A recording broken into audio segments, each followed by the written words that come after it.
What's going on, guys? It's Joel McLeod here, and today I want to teach you and explain to you how I personally use the law of attraction and the law of vibration to attract anything that I desire. If you're going to watch this, I need you to stay open-minded because I'm going to share some truths on the universal laws and help you work in harmony with them to attract the good that you desire. Now, the first step is to accept that these universal laws that govern this universe. So everyone believes in the law of gravity, right? So we know if we get on top of a building and we jump off, we're always going to go down. We can't see that with our eyes, but we know that it is true. Now, there's other laws that govern this universe, and one of them is the law of vibration. And there's another one called the law of attraction. The law of vibration, though, is the primary law, and the law of attraction is the secondary law. And what I wanted to do in this video is break down Napoleon Hill's book, Think and Grow Rich. As you can see, mine is falling apart, but this is the first one that I ever got, so I don't intend on changing it. I want to keep it like this. This is the vibration of my book, and it's helped me attract so much into my life. So to attract anything into your life, a fantastic partner, more money, a better job, better friends, whatever you want, if you want to attract it, you have to be on the same frequency as it, right? You don't attract what you want either. What you do is you attract what you are. So you first must become that person before you can attract what that person would attract. So I got caught up on this, right? I started an online fitness business and I was working my butt off.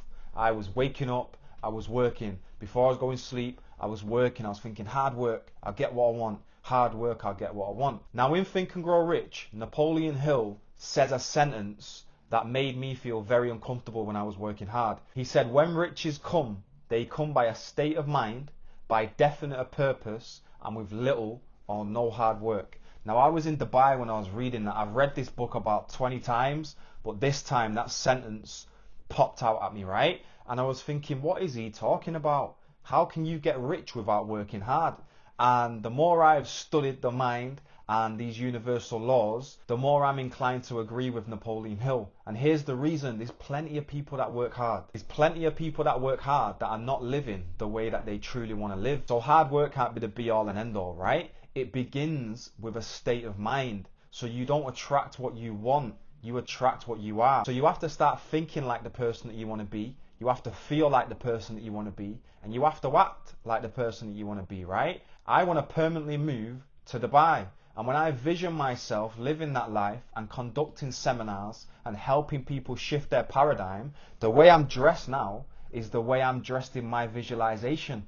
So now I'm matching my inner self-image with my outer appearance. I want to think like that person, I want to feel like that person, and I also want to act like that person. Now, to use the law of attraction and the law of vibration to your benefit, gratitude is absolutely essential. You have to start thinking positively. If you think negatively, then you're going to attract negative things into your life. The best thing that I would suggest you do is when you wake up in the morning, put some nice soft music on and write out 10 things that you're grateful for. But remember, you're not just writing it for the sake of it. You really need to feel the emotion of gratitude. It's a fantastic way to raise your vibration, and the more grateful that you are for the things that you already have, the more things that you're going to attract into your life. So gratitude for me has been essential in attracting what I want into my life. Now I'm going to break down exactly how I use the law of attraction. So what I do is I get a notepad and I write down the things that I want. Not the things that I think I can get,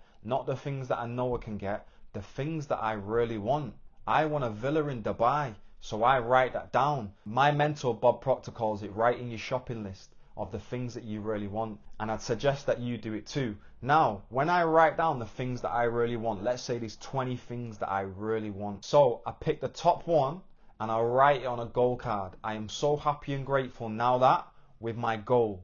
Now, every time that I am not working, every second that I get to myself, I visualize myself already in possession of that goal. Remember when I said before, you don't attract what you want, you attract what you are. So you first have to become that person. Let's say you want to retire your mum. You first have to see yourself in your mind retiring your mum. And by doing that, you're raising your conscious awareness, you're raising your vibration, and now you're in harmony with that goal of retiring your parents. And that's where the law of attraction comes into play. You start moving towards that goal, and that goal starts moving towards you.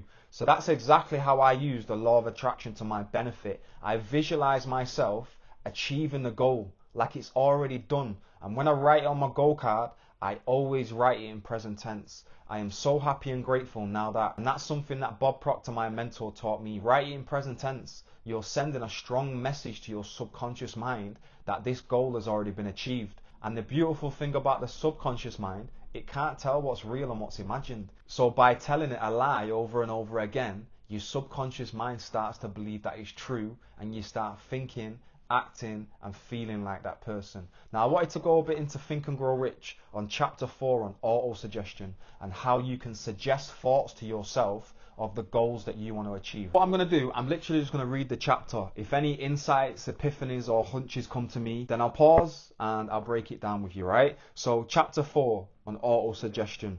Auto-suggestion is the medium for influencing the subconscious mind. So auto-suggestion is a term that applies to all suggestions and all self-administrated stimuli that reaches one's mind through the 5 senses.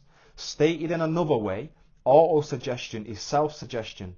It is the agency of communication between that part of the mind where conscious thought takes place and that which serves as the seat of action for the subconscious mind.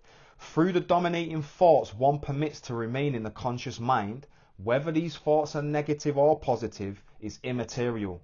The principle of autosuggestion voluntarily reaches the subconscious mind and influences it with these thoughts. So what Napoleon Hill is saying there, when you suggest a thought to yourself, I'm in a bad mood today, I'm in a great mood today, you are thinking that thought in your conscious mind, and if you mix feeling and emotion with it, your subconscious mind is going to pick up on it and it's going to act like you're in that mood, good or bad mood, right? The mind doesn't care what you plant in it. It will harvest what you plant, but it doesn't care what you plant. Right, let's go on. So no thought, whether it is negative or positive, can enter the subconscious mind without the aid of the principle of autosuggestion. With the exceptions of thoughts picked up from the ether, stated differently, all sense impressions which are perceived through the 5 senses are stopped by the conscious mind and may be either passed on to the subconscious mind or rejected at will. The conscious faculty serves, therefore, as an outer guard to the approach of the subconscious.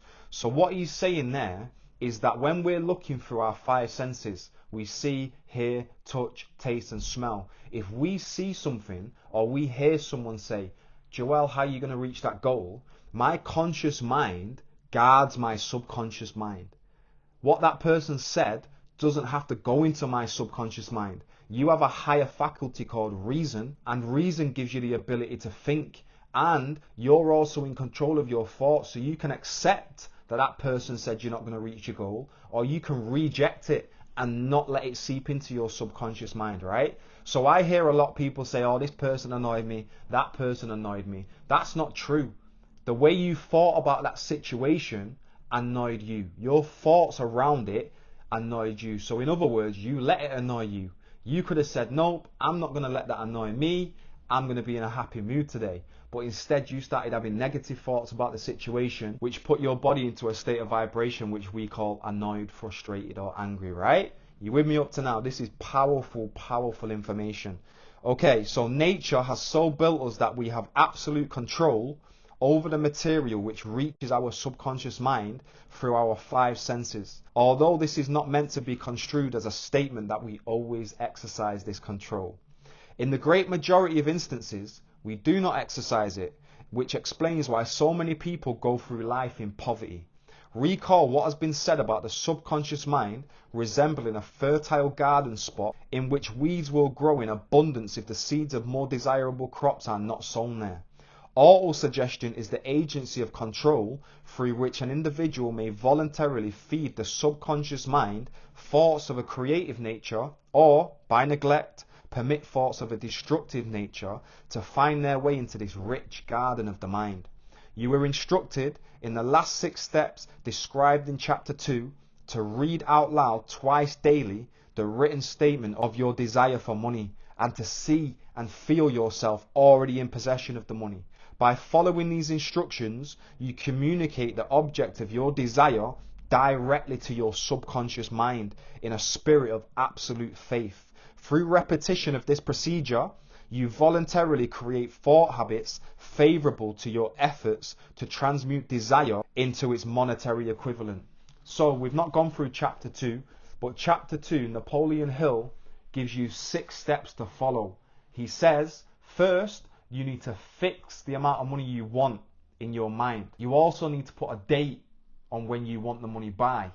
And then what he says, he gives you a statement and you change it to be yours, right? And the last step, step 6, is read it out loud twice a day, once first thing in the morning and another time just before going to sleep at night. And as you're reading it, see and feel yourself in possession of the money. So it's going back to what I said before, you don't attract what you want, you attract what you are, you attract what you already see in your mind. This is so simple, guys, so simple that people will not do it. When I hear Napoleon Hill, who studied 500 of the most successful people of his time, tell me to do something, I do it. And that's why I am having extraordinary success in my life, because I find people that have more awareness than me and I'm doing exactly what they say. So what I would recommend is buy Think and Grow Rich, probably about 10 to 15 pounds, and study it. But if Napoleon tells you to do something, just do it. I do that every single morning and every single night. I read out my written statement and I see myself with the money. I feel the money. This is all done in my imagination. But like Napoleon said, through repetition of this procedure, you voluntarily create thought habits favorable to your efforts to transmute desire into its monetary equivalent.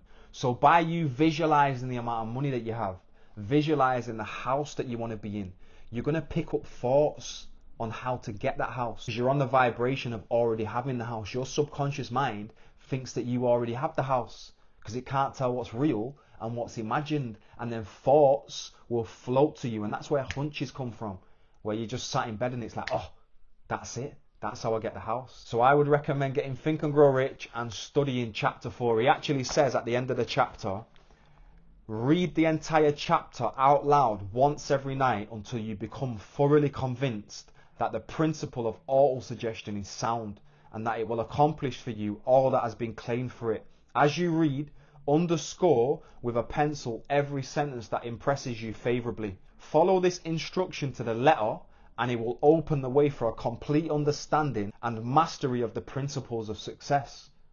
When someone with this much knowledge says something to me like this, I don't just whiz past it. So as you can see, I've got it all highlighted. And when I started studying this book, this was before I had my online fitness company, right? I sat downstairs every single night and read the whole chapter out loud because Napoleon Hill told me to. And then 6 months later, my online fitness company makes a monthly revenue of £10,000.